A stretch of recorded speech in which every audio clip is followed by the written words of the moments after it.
July 14th, 1789. Paris. The bread had run out. Not metaphorically, literally.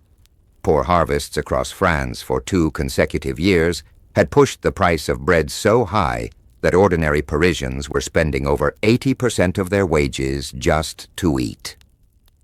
People were starving in the streets of the most powerful monarchy in Europe.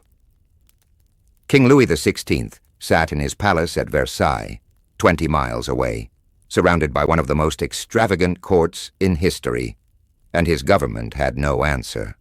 That morning, a crowd of around 800 people marched to the Bastille, an old medieval fortress that had been used as a royal prison. They were looking for gunpowder.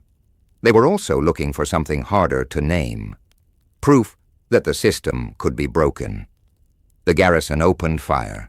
The crowd stormed the walls. By afternoon, the governor had been captured, marched to the steps of the city hall, and beheaded. His head was put on a pike and paraded through the streets. The French Revolution had begun. But what if it hadn't? What if a better harvest in 1788 had kept the bread affordable? What if Louis XVI had been a slightly more decisive king, willing to make the reforms that might have released the pressure before it exploded? What if the Bastille's governor had refused to fire? The crowd had dispersed, and the most consequential revolution in modern history simply never happened. The answer reshapes everything, because the French Revolution was not just a French event. It was the hinge on which the modern world turned. To understand why, you need to understand what Europe looked like in 1789 before the Revolution. It was a continent of absolute monarchies. France, Austria, Prussia, Russia, Spain, all ruled by kings and emperors who answered to nobody, whose power was considered divinely ordained, whose nobles enjoyed legal privileges that ordinary people could never touch. The idea that a government derived its authority from the consent of the governed was considered by most of the ruling class of Europe to be dangerous nonsense. The French Revolution didn't just challenge that idea. It proved it could be acted upon. For the first time in modern history, as the National Endowment for the Humanities later described it, ordinary men and women, through their collective action in the streets, ensured the creation of a constitutional system of democratic government. The Declaration of the Rights of Man and of the Citizen, passed by the Revolutionary National Assembly in 1789, declared that the principle of all sovereignty resides essentially in the nation, that no group or individual could exercise authority that didn't come from the people. These were not abstract philosophical claims. They were political dynamite, and they exploded across Europe for the next century. Without the French Revolution, none of that detonation happens. The most immediate consequence is the one most people miss entirely. No French Revolution almost certainly means no Napoleon Bonaparte. Napoleon did not cause the revolution, but he was the revolution's most extraordinary product. He rose through a military system that the revolution had transformed, in a political vacuum that the revolution had created, wielding ideological tools, merit over birth, legal equality, administrative rationality that the revolution had forged. The young artillery officer from Corsica and of France, ruled by an absolute monarchy with a rigid aristocratic officer corps, almost certainly never rises beyond a middling military career. He is too low-born, too foreign, too abrasive. No Napoleon means no Napoleonic Wars, the 22 years of conflict that killed between 3 and 6 million people across Europe, and reshaped the continent's political map more radically than any event since the fall of Rome. But it also means none of the things Napoleon did that changed the world for the better. The Napoleonic Code. The legal framework Napoleon imposed across conquered Europe abolished feudalism, established legal equality before the law, guaranteed property rights, and created the foundation of civil law that governs most of continental Europe, Latin America, and parts of Asia today. No revolution, no Napoleon, and much of that legal architecture either never gets built or gets built far more slowly through decades of piecemeal reform. Now follow the thread into the 19th century. The French Revolution inspired every major political movement that followed it for 100 years. The revolutions of 1830 and 1848 that swept across Europe, toppling governments in France, Germany, Austria, Italy, Hungary, Poland, drew explicitly on the revolutionary tradition that 1789 had established. The labor movement, socialism, the demand for universal suffrage, the women's suffrage movement, the campaign for national self-determination, all of them understood themselves as carrying forward the unfinished project of the French Revolution's promise of liberty, equality, and fraternity. Without that original spark, the political vocabulary of the modern left simply does not exist in the same form. The ideological architecture of progressive politics, which traces its intellectual genealogy directly back to 1789, has to be built from different materials on a different timeline against the resistance of a European aristocracy that has never been shaken. European historian Geoffrey Winthrop Young, writing in Smithsonian Magazine, put the point with unusual precision.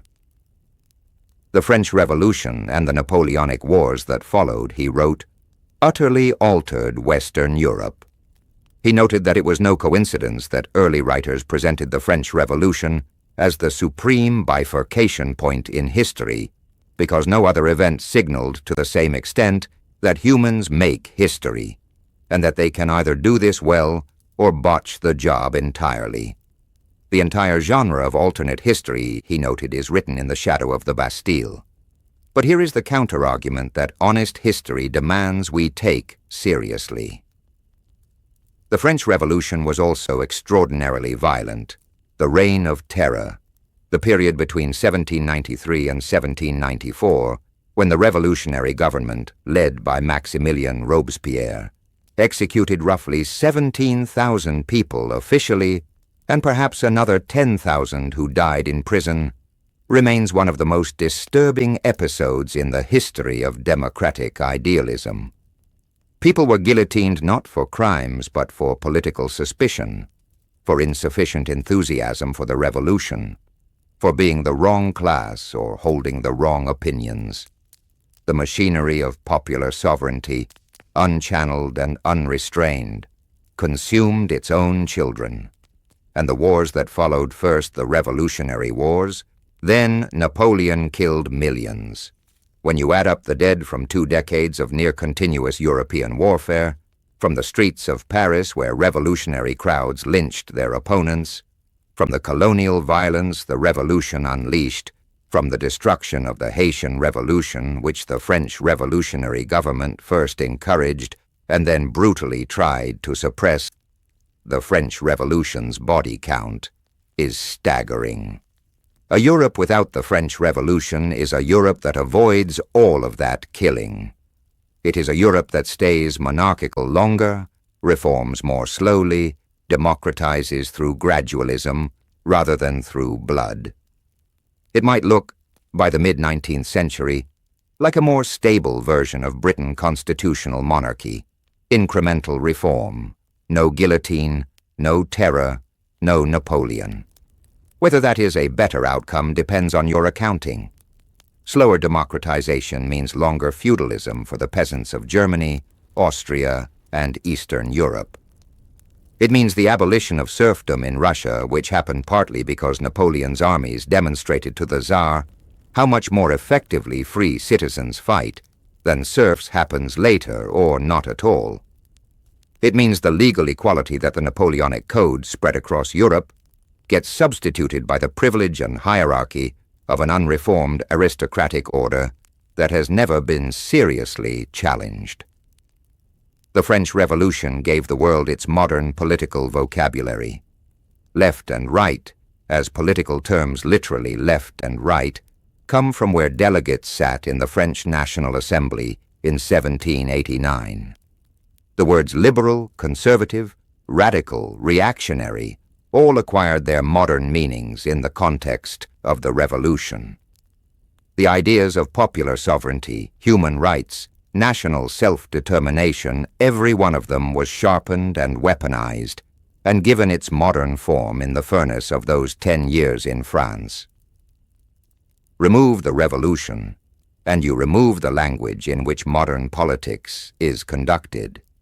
Perhaps the most haunting question is not whether the world would be more peaceful without the French Revolution.